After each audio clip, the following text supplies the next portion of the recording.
This program contains graphic material, including offensive language. Viewer discretion is advised. She murdered her children, then lied to the world. I can't sleep, I can't eat, I can't do anything but think about them.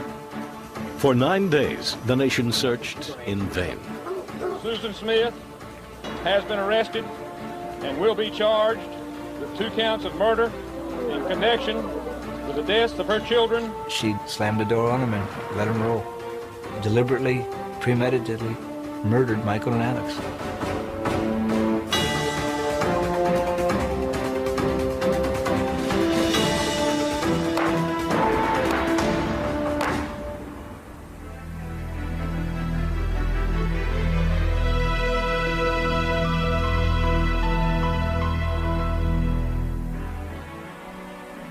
Union, South Carolina. They call it the City of Hospitality. A typical small town where neighbors know one another and life revolves around family and religion. Downtown, only 5 blocks long, is quiet on Sundays, except for the occasional passing train and the ringing of church bells. The nearby textile mills provide steady work for many Union residents.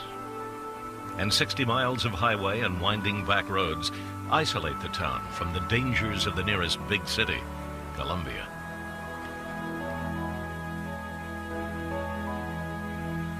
Around 3:30 p.m. on October 25th, 1994, Susan Vaughn Smith left the Konzo Products Company, a fabric trim and tassel manufacturer, where she worked as a secretary. She was upset. Her boyfriend, Tom Findley, the son of the company owner, had recently ended their relationship. At the time, Susan was separated from her husband, David, and had been dating Findley for a few months.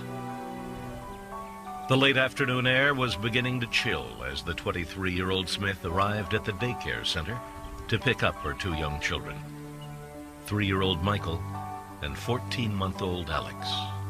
Unable to get thoughts of her boyfriend out of her head, she stopped at a tavern on her way home, where she sat in the parking lot, talking to a friend from work. She then returned to the office with her kids, hoping to patch things up with Tom. Her efforts failed. At around 6 p.m., Smith finally arrived at her small house on the northern edge of town. After making the boys a dinner of pizza, Susan called her friend at the tavern to see if Tom Findley was there, and if he had mentioned her name. He was, but he had not. Between 7:30 and 8 p.m., Smith strapped her 2 sons into their car seats in the back of her 1990 Mazda Protege. She would later say she thought a drive through the countryside might help clear her head. That she stopped at Walmart to do some shopping, and then got back into the car, intending to drive to a friend's house, but she never made it there. According to the story Smith would later tell, she was stopped at a traffic light behind the Monarch Mill textile plant, 2 miles from quiet Main Street, where a black man broke into her car with a gun in hand. "Drive or I'll kill you," Susan would later report the man as saying. Panicked, Smith said she did as she was told. They drove east on Highway 49, she said, away from downtown Union, the gun pressed against her ribs, the boys crying in the back seat. After about 10 minutes, they reached the access road to John D. Long Lake. Susan said the man abruptly told her to stop the car and get out, then stuck the gun to her side. Smith said she pleaded frantically for her children, but the black man pushed her out of the car and drove off with Michael and Alex. She ran to the nearest house, sobbing and crying for help. The family called 911. Did he have any weapons, gun, anything? He's got a gun. Got a gun? Yes, ma'am. Within minutes, Union Sheriff Howard Wells was on the scene. He immediately notified the FBI and the South Carolina Law Enforcement Division, known as SLED, a highly trained state police investigative unit. They dispatched agents to Union to assist the sheriff in the search for the alleged carjacker. All right, you go. Soon after, the boy's father, David Smith, rushed to Susan's side. When I got there, she was hysterical. I had to literally pick her up off the floor and take her into the other room and sit down with her on the couch. Later that night, David called his father. I said, she ain't holding the bumper. I would have, they wouldn't have drove off of my kids. I was something when that car would have still been in my hand and he drove off, But there was never any doubt, in his mind that the kids were kidnapped. I believed Susan. As I've stated before, 100%, completely. Never beyond that I didn't believe her beyond a shadow of a doubt, never. David, like most people in Union, believed Susan Smith's story. By the next morning, word of the kidnapping had spread rapidly. Many residents would dedicate countless hours to a 9-day search for Michael and Alex Smith. A search that would end not in the safe return of the boys, but in the exposure of a lie that would shock the nation. On the surface, there was little reason to doubt Susan Smith's story. By all accounts, she was a dutiful and loving mother. In high school, she had been a member of the National Honor Society and was voted friendliest girl by her classmates. But as the search began for the two little boys, the image of their tearful mother pleading for their safe return turned into a sickening lie. Police would later learn that 5 days before the disappearance of her boys, Smith had said to a friend, "I wonder what life would be like if I didn't have kids."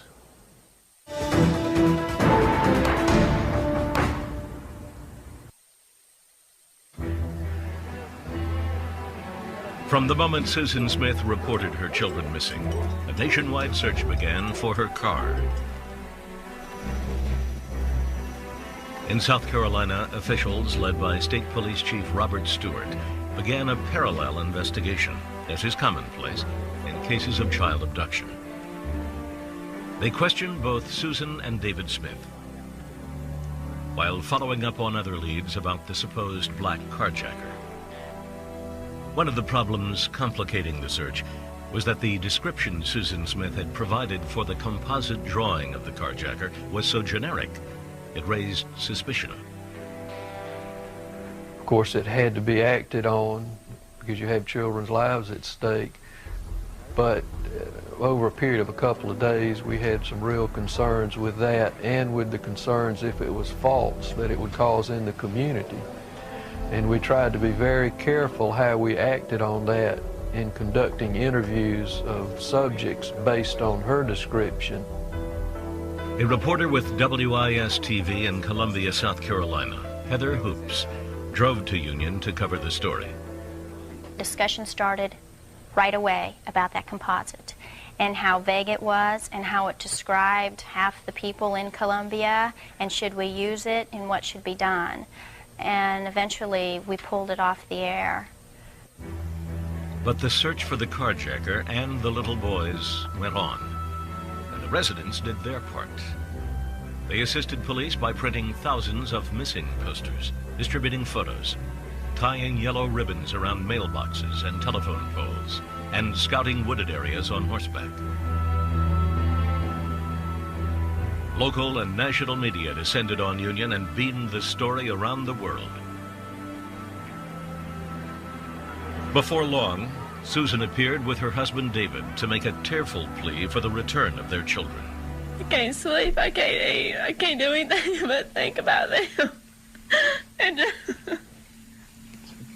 I just want to hug them so bad and tell them I love them. But doubts about Smith's sincerity grew rapidly. On the second day of the search, she took a lie detector test and failed. In an attempt to get a quick confession, police confronted Smith and accused her of being involved in the disappearance of Michael and Alex. She immediately became belligerent, cursed the agent, and that was the end of it. So we knew she was the kind of person that we would have to very easily work into a confession. You couldn't intimidate her into it. Nor could the authorities call off the search. Sheriff Wells The FBI and police kept on checking the hundreds of leads that came in every day. Susan and David Smith stayed with their families at the home of Susan's mother and stepfather, Linda and Beverly Russell, waiting anxiously for news. It was very long days, waiting out at the Russells, watching people come in, watching people go. You're like on a roller coaster, up and down, because there's so much hearsay. On the third day of the search, there seemed to be a breakthrough. A car matching the description of Susan's Mazda was spotted in North Carolina. But it was not her car. In vain, divers searched the waters of John D. Long Lake from the shoreline to 100 feet out. And the FBI searched Susan's house, but came up with nothing. After almost a week of silence, Susan and David Smith appeared before the television cameras once again. I want to say to my babies that your mama loves you so much, and your daddy, this whole family's love you so much. And you guys have got to be strong, because you are, I just know, I just feel in my heart that you're okay, but you got to take care of each other. And your mom and daddy are going to be right here waiting on you when you get home.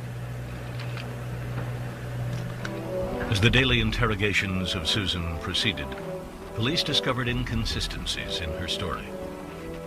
The greeters at Walmart didn't remember seeing her on the night of October 25th. The friend Susan claimed she was going to visit wasn't even home that evening. And there were more. She said there were no other cars in the intersection, no possible witnesses there, when in fact that light will only turn red for the direction she was traveling if there was cross traffic. On day 8, Smith changed her written statement when police confronted her with new reasons why her version of the supposed abduction didn't add up. It was like an elaborate chess match. She'd make a move, we'd make a move, until it finally got resolved. The national media was now increasingly skeptical.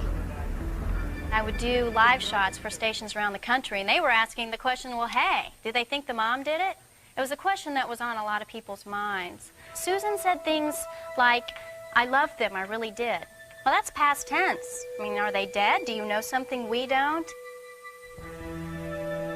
On the 9th day of the search, Susan and David appeared on all 3 national network morning news programs, declaring their innocence and pleading for the return of Michael and Alex. My first reaction is it hurts to know that that I would be accused or even thought that I would ever do anything to harm my children. As a mother, it's only a natural instinct to protect your children from any harm. And the hardest part of this whole ordeal is not knowing if your children are getting what they need to survive. And it hurts real bad. Later that morning, Susan met with police behind a local church at a recreation center. Smith, worn down by day after day of intensive interrogations and relentless media scrutiny, finally broke down. It was in this small windowless room at about 2 p.m. on Thursday, November 3rd, that a tearful Susan Smith begged Sheriff Wells for his gun. She told Wells her children were not all right and fell to the floor sobbing. She said that the car and the children were at the bottom of John D. Long Lake.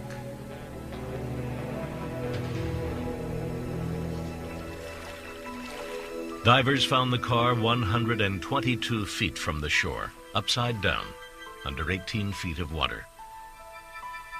Through the murky darkness, the beam of a diver's flashlight illuminated a small hand pressed against the window. As the car was pulled from the water, the bodies of Michael and Alex were visible through the side windows. Back at the church, Susan Smith was allowed to prepare an unusual confession. They wanted to get something in writing, but they didn't want to get into a situation with a confrontation to the point where they could get nothing in writing. So that's why she was allowed to, at that point, just write out her account of what happened. In her written confession, Susan Smith claimed that she was suicidal on the evening of October 25th, that she was living in what she called a vale of tears. Not wanting her children to live without a mother, Smith said she was planning to kill herself and take her children with her. After driving around Union for over an hour, she pulled into the access road at John D. Long Lake. She let her car roll down the boat ramp, but soon stopped it by pulling up the emergency brake. Later, she got out of the car, released the brake, and let it roll down the ramp into the water. That evening, Sheriff Wells made the shocking announcement. Susan Smith has been arrested and will be charged with 2 counts of murder in connection with the deaths of her children, Michael 3 and Alexander 14 months. I was heartbroken. It was a sickening feeling that I've never experienced in my life before. I felt empty. I felt hollow. I felt betrayed. Later that night, as the car was removed from the lake, the bodies of her 2 children remained in their car seats, grossly deformed from being underwater for 10 days. South Carolina decided to pursue the death penalty against Susan Smith. Her defense attorney would say that execution made no sense, since Susan wanted to die. And the worst punishment she could face was having to live with what she had done. Back in a moment.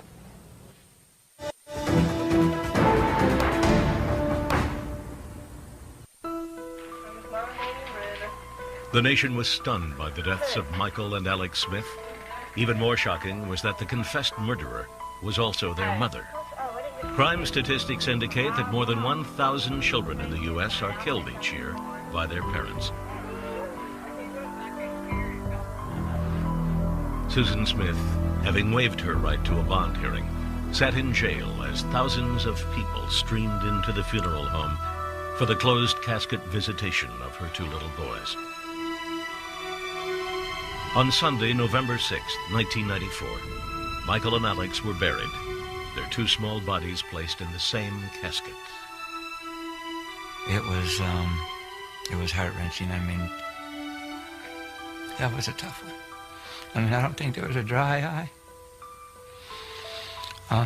It was 7 miles from the church to the funeral, and by the time we got to the burial site, the cars were still coming out of the church.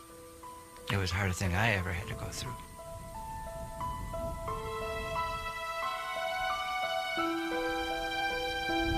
With the arrest of Susan Smith, the town of Union began to mourn as quickly as it had rallied to Susan's side. The yellow ribbons that had been tied to trees and lampposts were replaced with blue and white ones as a remembrance of the boys. The boat ramp at John D. Long Lake was transformed into a shrine for Michael and Alex.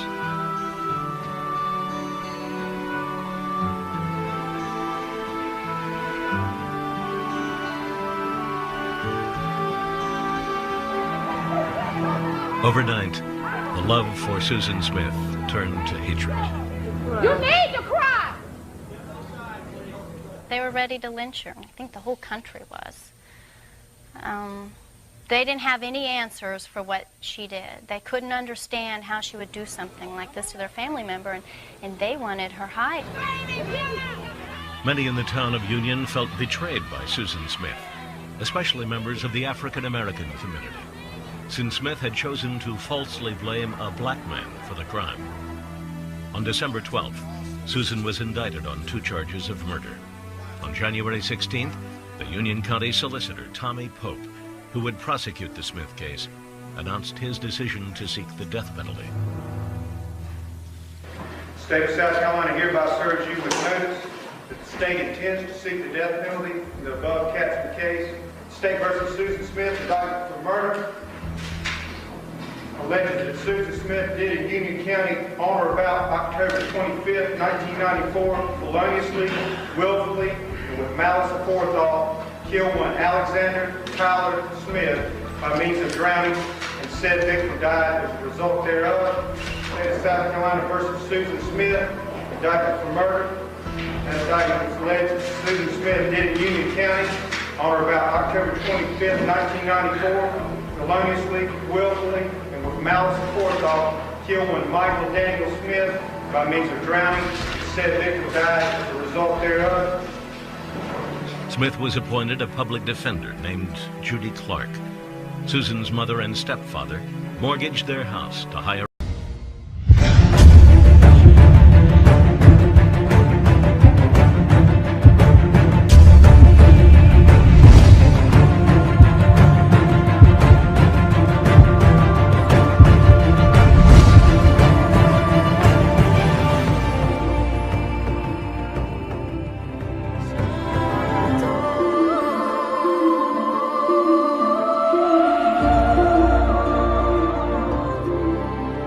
A second defense attorney with experience in death penalty cases, David Bruck.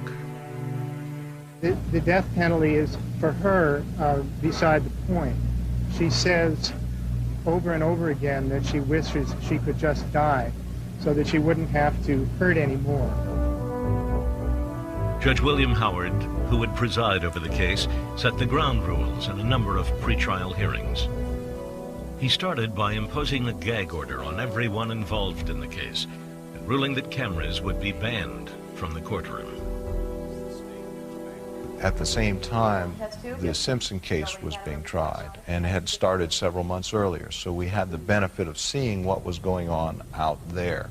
I felt every time I came into the courtroom that the level of anxiety that I saw was greater than I had seen before, and that it was affecting the way people were addressing the issues, the time that was involved.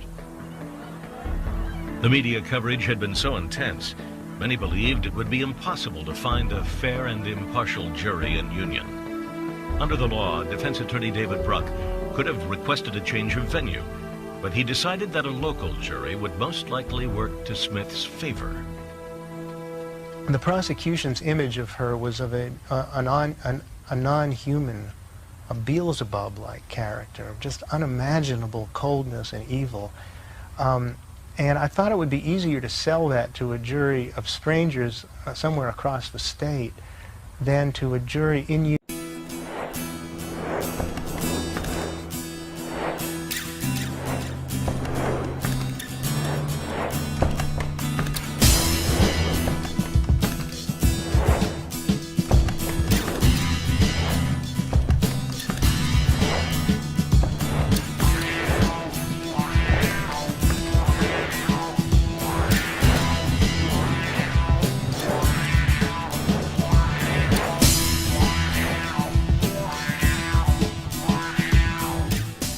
County, because they would be asked to believe that this diabolical figure had grown up in their midst for 23 years and no one had noticed.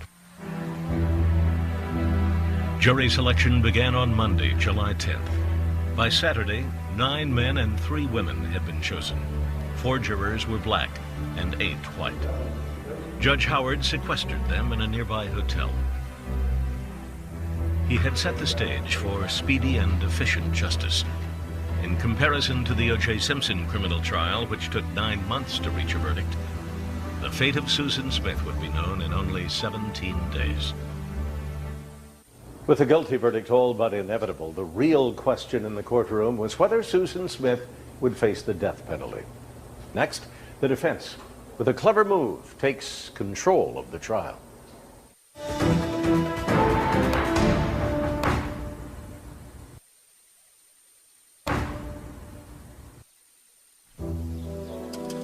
The trial of Susan Smith began on July 17, 1995. It might have been a simple one, but the prosecution made what some believe was a major blunder. They decided to try and show why the defendant killed her 2 sons, even though the law did not require that they prove a motive. and they could have won without doing so. Each day, the Union Courthouse was packed. Many more waited outside for a chance to get inside. Not much of a mother. Whatever they do to her can't be enough. Anybody that could drown her babies, any mother could drown her babies, they've nothing to her. Those who did get inside wouldn't hear Susan Smith speak. State psychiatrists had testified that although Smith was competent to stand trial, she was suicidal and might sabotage her own defense. Under South Carolina law, death penalty trials are divided into two parts. The first determines guilt or innocence. The second decides the punishment. The guilt phase of the Smith trial was essentially an open and shut case for the prosecution. In a written confession, Smith had admitted she had let her car roll into the lake with her children strapped in the back seat. There was little chance that Susan Smith would be found anything but guilty. We didn't feel that there was any defense to the murder charge at all. So the best thing and the worst thing were the same thing, as we felt like there was going to be a murder conviction. The fact that within minutes of this crime she was telling a lie about what had happened to her children made it quite clear that she knew that it was wrong to have killed her children, and that, or at least that she would get in trouble for it. And that's the end of any insanity defense. But the state wasn't taking any chances. The defendant had extremely capable attorneys. They would test and they would push against our case. And if they met with resistance, they'd say, well, we're not contesting that. But if it was soft, I can guarantee you they would continue to push right through it. And so part of our job that a lot of people never realized was making sure that every I was dotted and every T was crossed on each and every step. As part of their thorough approach, prosecutors began the case with a motive. They argued that Susan Smith murdered her children in order to win back her wealthy boyfriend, Tom Finley, who was known throughout Union as the most eligible bachelor, lived in his family's mansion, worked for his father's company, and was Susan Smith's ticket to the good life. Much of the prosecution's case revolved around a letter that Findlay had sent to Smith a week before the murders. In the letter, he outlined the reasons why he was ending their brief relationship. One of them was her children. Findlay wrote, "There are some things about you that aren't suited for me. And yes, I am speaking about your children. I'm sure your kids are good kids, but it really wouldn't matter how good they may be. The fact is, I just don't want children." When you've got a letter that says, you know, we could be together, but I'm not ready to have kids, I mean, you know, it's pretty clear-cut as I see it. Under South Carolina law, the prosecution did not need to prove a motive to win a conviction in the murder case. They only had to prove it was premeditated by a mere second. Smith had conceded that in her own confession when she wrote, "I did go part way down the ramp, but I stopped. I went again and stopped. Then I got out of the car. I dropped to the lowest when I allowed my children to go down that ramp into the water without me." Really, the state was going to get a murder conviction just for showing up. She had confessed to capital murder. We knew that the confession was not going to be thrown out. However, the state made the decision to try to prove motive at the guilt phase. We expected them to do it. We thought it was a mistake, but we thought it was a mistake they were going to make, and they did. A mistake, according to Bruck, because it opened the door for the defense to present its own counter-argument about Smith's motive. That she was not a cold, evil killer, but a loving, immature, and troubled mother who could not cope with life. That the deaths of Michael and Alex were actually a result of Smith's botched attempt to commit suicide. An argument for which there was some evidence in Susan's past, according to the spokesman for the hospital that evaluated Smith's mental fitness to stand trial. Susan had been suicidal in high school to the point that she was briefly hospitalized in a psychiatric unit. Her father had committed suicide, and we know that individuals whose parent commit suicide, they're higher risk for suicide. These facts were brought out in the trial. Also, she had depression. It's plausible that she was very depressed that evening. She had been trying to get Tom's attention. He had been turning her off. This was very important to her. Now that the door had been opened by the state, the defense walked right through it, presenting evidence of depression and alcoholism in Susan's family tree. The impact of her father's suicide when Susan was only 6 years old. And most shocking, the admission of sexual abuse by Susan's stepfather, Beverly Russell, head of Union County's Christian Coalition and chairman of its Republican Party. His abuse had begun when Susan was 15. The most recent incident was 3 months before the drowning of Michael and Alex.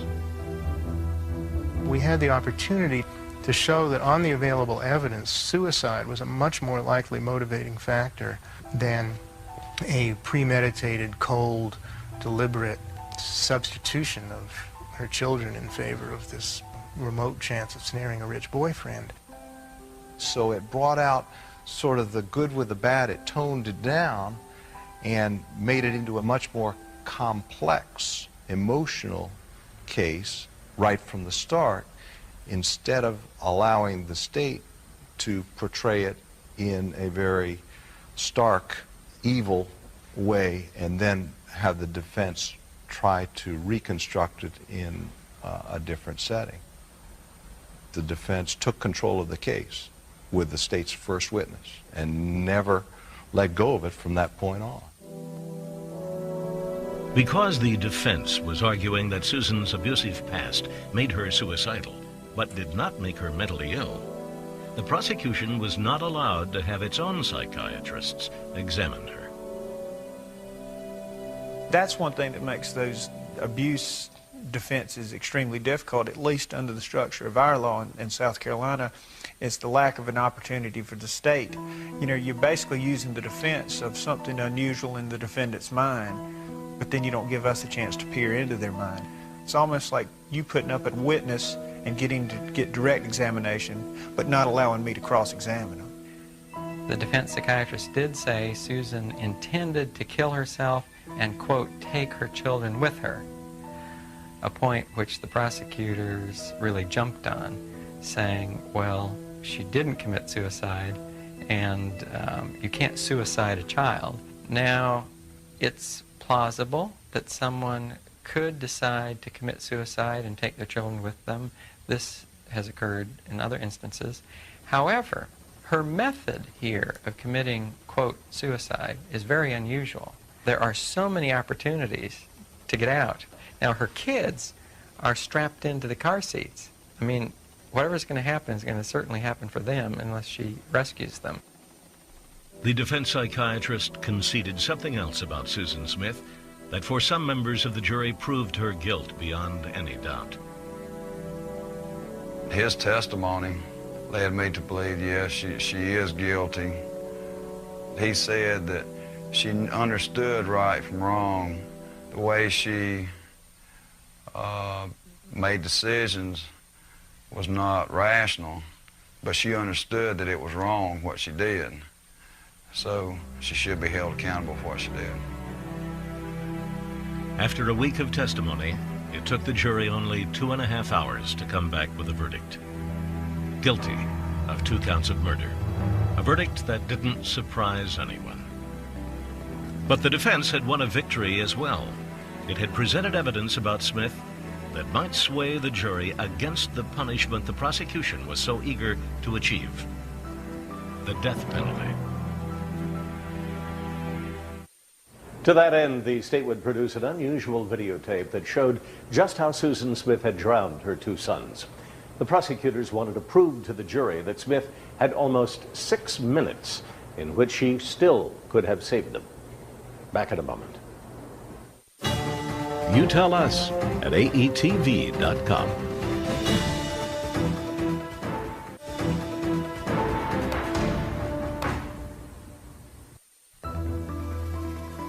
On July 24th, the penalty phase of the Susan Smith trial began, with graphic and emotional testimony from both sides. The prosecution, in its bid for the death penalty, would visually recreate the deaths of Michael and Alex Smith. And the defense, in an effort to keep Susan Smith off death row, would use her friends and family to explore the most painful events of her life. The defense also had another argument against executing Smith. I think it was clear that that life would be a more severe punishment for her because she loved those children. It sounds strange to say, but she did. And the full horror of what she had done weighed on her more heavily than on anybody else. And it was obvious that was going to stay with her for the rest of her life. The longer her life, the more she was going to hurt. And so the idea of the death penalty as retribution didn't really ring true for Susan. But the prosecution was about to present a very compelling piece of evidence, hoping to sway the jury in its favor. In the months before the trial, Tommy Pope had prepared a video showing what would happen if a car like Susan's was allowed to roll down the boat ramp and sink in John D. Long Lake. The recreation was videotaped from the shore, while another camera was mounted in the car, roughly where Michael and Alex were sitting. You got in your mind, well, it'll occur this way, or a car will drop like a rock, or it'll float forever, you know, all the different things. And ultimately, the byproduct of the testing, in addition to telling us some things about flotation characteristics, it gave us an internal view of how that car filled up with water, and basically gave us a view of what Michael and Alex would have been facing as the means of their death. The defense objected to the video and requested that Judge Howard not let the jury see it. They claimed that the daylight and the divers floating in the water next to the car gave a false sense of rescue that Susan Smith, alone in the dark, would not have had. But the judge allowed it. In the overall sense, what you're evaluating is relevance, whether or not something is relevant. When I looked at it, what was apparent was that within the car, the water coming up was much more slowly rising than it appeared from the exterior of the vehicle. Again, relevant now on the issue of just what could have been done to save the children and how long was the time frame in which something could have been done. And so it was at that point that I thought it really was relevant in that sentencing setting. The jury sat and watched as it took the water almost 6 minutes to reach the level of the car's interior camera. That was kind of emotional for me. I didn't realize it would take a car that long to sink. Was it 5 minutes, 52 seconds, something like that? And they took all the sound away. What made it even more eerie, they took all the sound away in the courtroom. You just sitting there watching that car float out in the water. It was really emotional. David and I watched the reenactment. It was not shown to the court. We could sit and we watched it in the reflection of the windows because they had the blinds were drawn behind the jury, and we could sit there and watch. It was very hard. It was heart-wrenching to watch that car just bob, and the front drop down and watch the car, because we just knew, you know, you could visualize Michael and Alex sitting there upside down, strapped in, nothing they could do. Perhaps equally hard to watch was the testimony of the boy's father, David Smith, who described the monumental loss he had suffered when his children were murdered by his estranged wife.